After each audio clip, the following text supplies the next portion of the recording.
इतनी उनकी भाषा, उनकी सोच, उनकी शैली मेरे से अच्छी आप जानते हो। मुझे तो गद्दारी बोला है, कौन सी गद्दारी कर दी?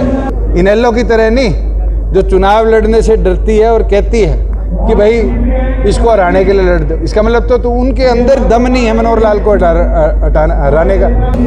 राजनीतिक तौर पर पार्टी की दिशा वही है जिस पर पिछले 5-5.5 सालों से काम हुआ है और आगे भी पार्टी को उसी प्रकार से ले जाने का हम काम करेंगे। में सर जो शामिल होने की बात चल रही है, अपने पिताजी ने बयान किसी तरह की शामिल होने की बात नहीं।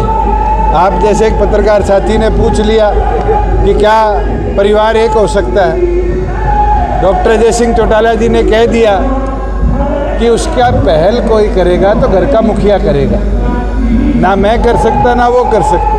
लेकिन वो तो और उसको पेश इस तरह आप लोग कर देते हो कि कल एक हो गए। राजनीतिक रास्ते इनेलो से बाहर निकाले जाने के बाद अलग हुए थे, ना कि इनेलो में रहकर अलग हुए। लेकिन वो तो आपको और मैं एक चीज़ बोल देता हूँ, मुझे उनकी टिप्पणी करने की ज़रूरत नहीं। उनकी भाषा, उनकी सोच, उनकी शैली मेरे से अच्छी आप जानते हो। मुझे तो गद्दारी बोला है, कौन सी गद्दारी कर दी? क्या इनेलो का झंडा डंडा लेके पार्टी तोड़ के हम बाहर गए? हमने तो झंडा भी छोड़ा, डंडा भी छोड़ा। अब वो डंडा चलाने का काम करते, हम तो डंडा नहीं चला सकते। 4.5 साल के शासन में किसी एक आदमी को बताओ जो कहता हो कि हमने डंडा चलाया। वो उनकी सोच, उनकी भाषा है, उसको कोई नहीं बदल सकता। और उनकी सोच, उनकी भाषा ने और उनके चेले चमटों ने सत्यानाश इनेलो का किया था, ना कि हमने किया। हमने तो जननायक जनता पार्टी बनाई और बड़े अच्छे तरीके से प्रदेश को 4.5 साल का शासन दिया। विरोध करने वाले जगह जगह विरोध हो रहा है। क्या कोई केरल कर्नाटका से आके विरोध कर रहा है? क्या कोई बिहार बंगाल से आके विरोध कर रहा है? जम्मू कश्मीर से, गुजरात से आके विरोध कर रहा है? ये वही साथी हैं जिनने हमें सांसद बना के भेजा, ये वही साथी है जिनने विधायक बना के भेजा।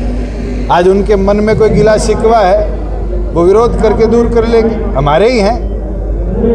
क्या इतनी सहनशीलता भी हमारे में नहीं है कि हम विरोध झेल पाए? लेकिन आज के दिन आपका विरोध करने वाला आपका सबसे बड़ा क्रिटिक है। नैना चौटाला जी ये कह रहे हैं कि 4.5 साल हम बीजेपी के साथ रहे, उसका खामियाजा जो है हमें भुगतना पड़ेगा। भुगतेंगे, क्या दिक्कत है? क्या सरकार में हमने कदम अच्छे नहीं उठाए? उसके विरोध में कोई विरोध करता है तो विरोध तो भुगतना पड़ेगा, छोड़ कैसे सकते हैं? क्या आप ये कहना चाहते हो राजनीति छोड़ के घर बैठ जाएंगे? फिर कार्यकर्ता कहाँ जाएंगे? जिन लोगों का उत्थान किया है उनकी सोच को क्या हम कमजोर करेंगे? राजनीतिक तौर पर पार्टी ने निर्णय लिया 10 की 10 लोकसभा सीटें लड़नी है, मजबूती के साथ लड़ेंगे। आपके करनाल की भी लड़ेंगे और ये विश्वास दिला देता हूँ कि करनाल में इनेलो तो छोड़ जाए मैदान, और कोई पार्टी छोड़ दे, जेजेपी मैदान नहीं छोड़े।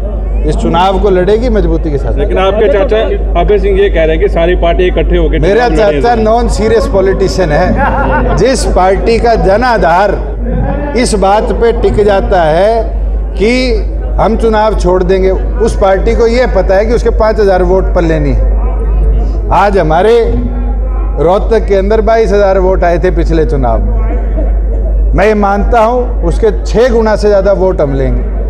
करनाल सीट में आम आदमी पार्टी लड़ी थी, 22-24 हज़ार आए थे अलायंस में।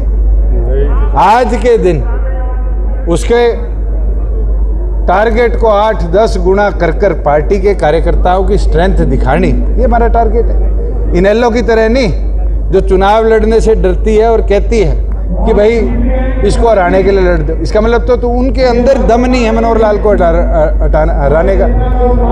मैं तो ये मान सकता हूँ कि मनोहर लाल खट्टर को अच्छा उम्मीदवार हरा सकता है और जननायक जनता पार्टी को अच्छा उम्मीदवार। सर एक बयान दिया था आपने, हमने अभय चौटाला से आपका सवाल पूछा था, आपने बोला था कुरुक्षेत्र से 1 लाख वोट लेके दिखाए, तो इसमें वो भड़क गए, आपको भी धमकी दी और मुझे भी धमकी दी उन्होंने। तो उनका काम क्या है? आप खुद कह रहे हो आपको धमकी दी। इनेलो का सत्यानाश इस धमकी ने तो किया, और ये धमकी चलती रहे, हमारे उतना ही फायदा है।